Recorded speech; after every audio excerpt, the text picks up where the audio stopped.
All right, welcome. My name is Timothy Halloran. I'm an astrologer. We're talking about the nature of the times and meeting right in the thick of it. Today is Tuesday, July 16th, and as we're going into the third week of July, we are now meeting under a Mars-Uranus conjoinment.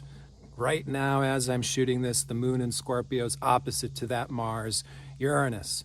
Now, of all points and times in this month in terms of a peak point of intensity, we're talking about a nervous system rattling, not necessarily comfortable point in time. And that is because not only was Mars conjoined Uranus, which we'll go in depth into in just a moment, but we also saw yesterday the Sun square Chiron, Mercury squaring asteroid Pallas Athena and quincunx Saturn. This is like nervous system overwhelm. And as I mentioned during the last new moon report, this entire month is also emotionally overwhelming, depressing, heavy. So there is so much that we're digesting, and we can really feel pushed and pulled in different directions. Myself, been reverberating between sleeplessness one night, sleeping through an entire day to catch up the other night, so on and so forth. So let's begin. Stereotypical Mars-Uranus conjunctions, which occurs roughly every 2 years, brings this type of total restlessness, as well as very fast, shocking, and spontaneous events, experiences, crises, or turning of directions. Mars-Uranus conjoinments are dangerous transits in and of themselves. Why? Because sudden shocking change. Car accident, you thought you were going this way, now you're going this way. Broken bone, you thought you were going this way, you thought you were going that way. Now Uranus specifically rules the nervous system, as does Mercury. So again, I mentioned yesterday, the 15th, we've got these alignments that are reflecting this nervous system overwhelm, this being pulled in different directions. I want to do this, never mind, no I don't, I want to do this, never mind, no I don't, I want to do this. This is very stereotypical Mars-Uranus conjoinments. Now, the reason as to why this is happening, and this is what evolutionary astrology gets to. This is why I teach this astrology. That's why I put out my astrology school at the link below. And if you're into learning real astrology, I suggest you check out my astrology school, because we're noticing this year astrology is getting lost to popular astrology. So we need to understand evolutionary astrology as taught by Jeffrey Green, which is a whole new level of astrology. It's the majority of the iceberg beneath the water. So we're not just talking about what Mars-Uranus, shocking, sudden, unexpected, nervous system overwhelming events. We're talking about why on the soul level. And the reason as to why there can be such uncertainty, even meltdown, is there is a necessary changing of direction. Mars passing Uranus is receiving an update. Well, we have to make this turn of direction in some way, shape, or form in order to progress, in order to take the next step forward, in order to be authentic. As Mars is ruling the moon's north node this year, which has so much to do with this necessary evolution towards independence, freedom, autonomy, stretching out, taking up space, learning that it's okay to be selfish. Well, Mars over Uranus is this necessary experimentation so to break in these fresh new directions. But you can guarantee that there are new fresh directions that are coming in some way, shape, or form, because Mars over Uranus shakes everything up. Again, you thought you were going to do this one thing on this date. Suddenly that's changed into another thing. Suddenly that's changed into another thing. Back, until suddenly we just need to pull out of the sun, which is why I'm wearing my top hat today. In addition to the fact that I'll be speaking to our second Capricorn full moon in a row. For those of you who got the Rasa Leela Healing astrology calendar at the beginning of the year, some of you have been asking, why are we seeing two of Selena's Capricorn diptychs 2 months in a row? Because we have the blue moon phenomenon of 2 Capricorn full moons in a row. This next full moon, Sunday, July 21st, is at the last degree of Capricorn. So I'm going to start to go a bit into the deeper astrology here. We can talk about a historic event that's reflecting this Mars-Uranus conjunction. As I said, Mars-Uranus, sudden, shocking changes of direction that can also be quite dangerous or violent in its essence. So we've been seeing this violence. We've been seeing this reactivity. Mars-Uranus, extremely reactive. Nervous system getting pushed on high. You know what? Every single human being has a breaking point. And as a species, that's where we find ourselves these weeks. Our species is at a meltdown point. Our species is at a breaking point. Is it any surprise that we're seeing an increase of outbursts of violence and reactivity? This is our species Uranus speaking back to us. This is also our species Uranus going through a change of direction. So all over the global news, we of course had the assassination attempt of former President Donald Trump. That was a Mars-Uranus event. Violent, sudden, shocking change. Now, where we see that Mars-Uranus in Donald Trump's chart is it occurred aligned exactly with Trump's midheaven, which is the very top point of the chart. The cusp of the 10th house has the most to do of any other point in the chart or astrology with one's public image. This Mars-Uranus is an example of a violent, sudden, shocking change of direction that's also going to be a sudden, shocking change of Donald Trump's public image. And in no way, shape, or form are we seeing that man's astrology leading him into a diminishing. So get ready, because a part of what I'm going to share with you here and now is that this full moon, the last degree of Capricorn, is also a bit of a foreshadowing. Pluto will go retrograde back to that same degree, the last degree of Capricorn, from September 2nd to November 19th. Okay, so Pluto's right where this next full moon is, July 21st, September to November. And in October, on the 12th, Pluto will station direct once again at 29 degrees Capricorn and finally complete his transit of Capricorn, which has been ongoing since 2008, this next year. Now, what does this have to do with a reflection on Pluto's transit of Capricorn? Well, if I'm going to bring that back to the example I just used, this was Trump's presidency. This was Trump's term. This full moon is taking an illumination of the past. It's our second full moon in Capricorn in a row. This is our blue moon effect in regards to the zodiac, and this is meaningful. We're having to look at the structures of consciousness, and we're having to make changes to those structures. Where we find ourselves in time in regards to this process is the melting down. It's not how we thought it was going to be. And the changes that needed to happen are still the changes that need to happen. It's not finished yet. We are totally in an in-between. Very powerful full moon being at the last degree of Capricorn, foreshadowing Pluto's future transit from from September to November of this year. This full moon also joins Pluto, is sextile to Neptune, which speaks so much about this collective situation. Part of the reason why this whole month has just been so incredibly either overwhelming or depressing or confusing or like a loss of direction or what to do, it's largely because of this Neptune that's stationed the last moments of Pisces. That's such a signature of humanity attempting to process what is fundamental reality, but it's more of a question than an answer. It's more of like oh wait, we thought we knew. We wrote the Bible once. We wrote these stories. Are these stories applicable anymore? And what is really meaningful, and what do we really need, and what is really good, and how do we conquer this thing called evil that's at the root of this violence and all this? I mean, these are the questions of the day, right? We're watching this genocide. We're watching all of this duality amongst humanity where we're clearly not on the same page. That became very, very, very clear to us as a species within the last several years, especially after the North Node's transit of Gemini. It's like, no, we're not on the same page at all. We could all be living in different worlds and never even touch. That's reality. So how do we function as a whole?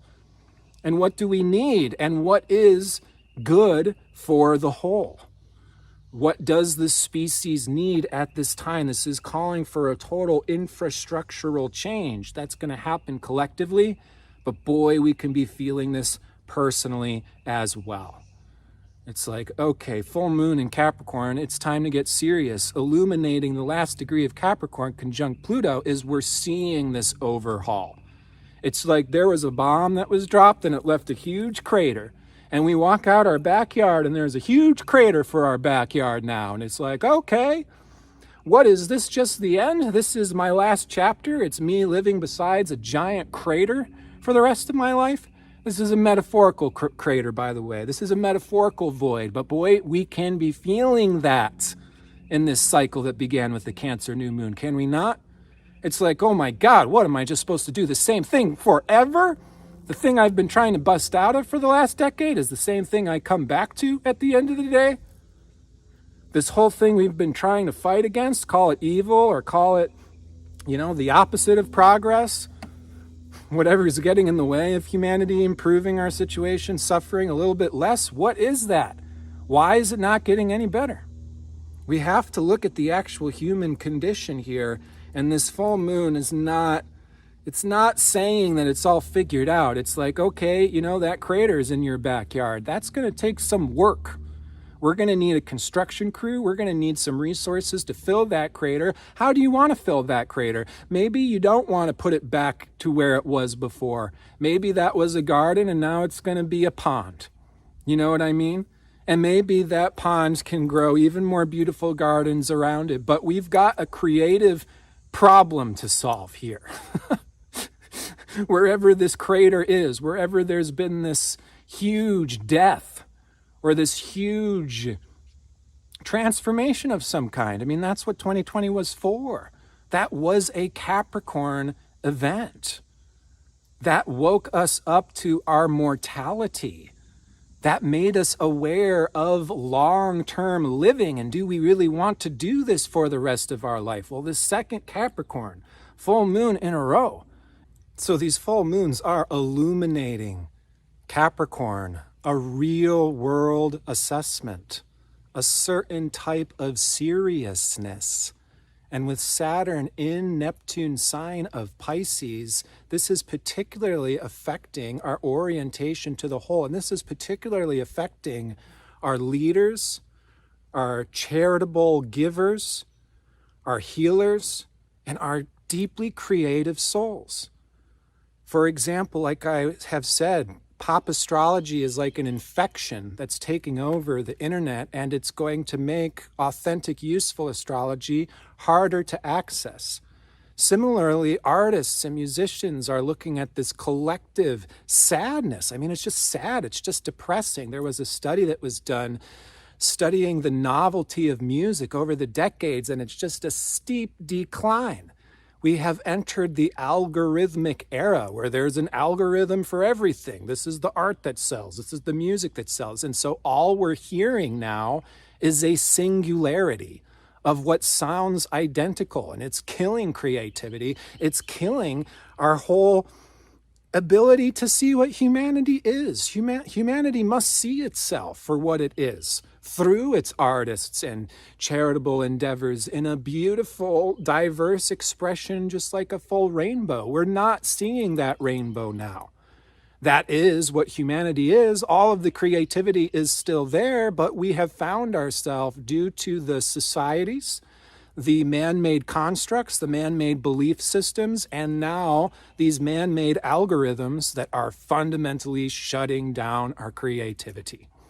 And speaking of meltdowns, my camera just overheated, which is why I had to restart just a minute ago. So I'm going to try to be quick here and wrap it up.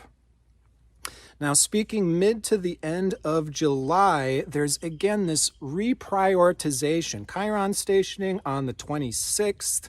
The sun's going to be going opposite to Pluto this next week. So there is an ability for us to go through some type of death and rebirth. It's very cathartic. It's very intense. It's very overstimulating right now. We need to be very flexible. That's what we need during a Mars-Uranus time, right? Because our nervous system are like these jagged edges. So if we say, oh, we have to 100% go this way, it's just so likely to crash. But if we can say, hey, I'll come back and talk about the full moon tomorrow after I've slept for a whole 24 hours, you probably are able to receive a whole better, channeling than if I was, flipping out and having a mental breakdown the whole time I was trying to deliver this, which could have been a very real situation. So similarly, we're honing through the rest of July and having this opportunity to creatively rebirth. We'll see Venus in the sign of Leo approach asteroid Vesta towards the end of this month. Sun enters his own sign of Leo from July 22nd through August 22nd. And then particularly once we get into our Leo new moon at the beginning of August, will we really start to come into a new form, sense of creative direction, of purpose, of who I am and what I am doing. But right now, there's an incredible shakeup that's occurring because it is bottom line coming down from the earth. It's like an earthquake. It's affecting all structures on this planet. Look at this society, look at the direction it's going in, look at the totality of humanity, look at where we have barred ourselves in. We've become an imprisoned lion.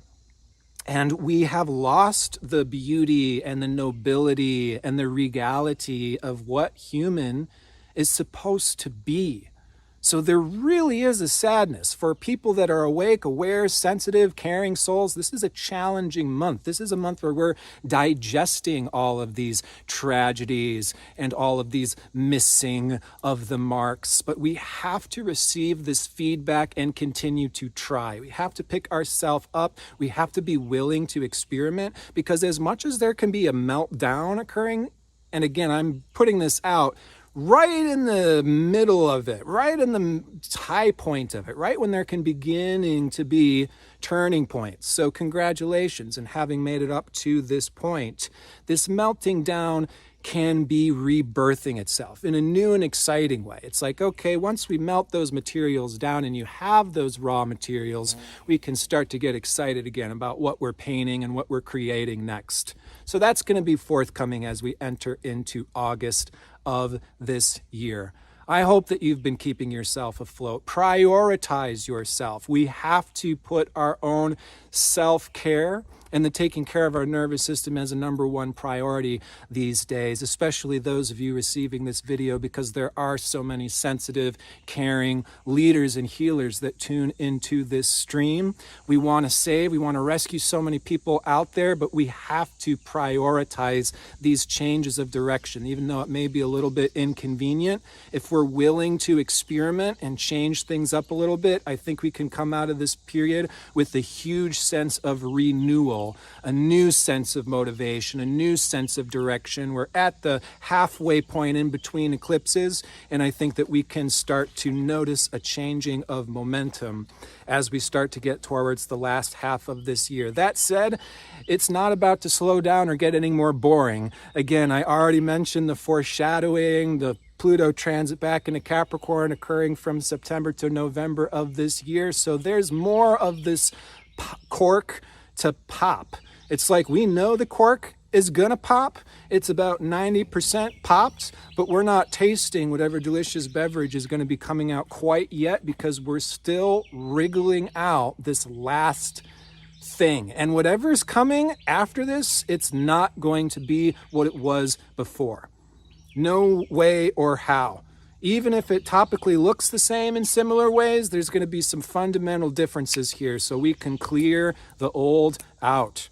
We are not regressing back to the medieval age. We are not, setting the Library of Alexandria on fire and losing all of our wisdom and all of our knowledge and all of our humanity again. We still have everything that we need, and we are forming networks that are ever increasingly mutually inspiring, because the whole point of the North Node transits of Aries this year is that everybody's got their own thing that they need to do. So these are the years where we may not know exactly what that is yet, because we're finding out what that is. What is uniquely yours? What is the work that only you can do in this world that is calling us all? This whole year, 2025, the year that a divine spark catches your soul on fire, is like an alarm bell. Time to come back to a life. Time to remember what you're here to do. And no, it may not be even similar to what anybody else is doing, but yes, it's important, it's vital, and we are resurrecting ourselves. We're coming back to our own confidence to lead, initiate, and honor the total diversity of humanity, which means honoring the beat of our own drum. May we find the support in doing that. May we lift ourselves out of any traps, any stuckness, any stickiness. It's there to learn and grow out of. It's not the end of the line. I am wishing so much the best to you and your beloveds, and I'm going to sign off now before my camera melts down once again. And I look forward to speaking to you about our forthcoming Leo new moon next time. As always, do take care.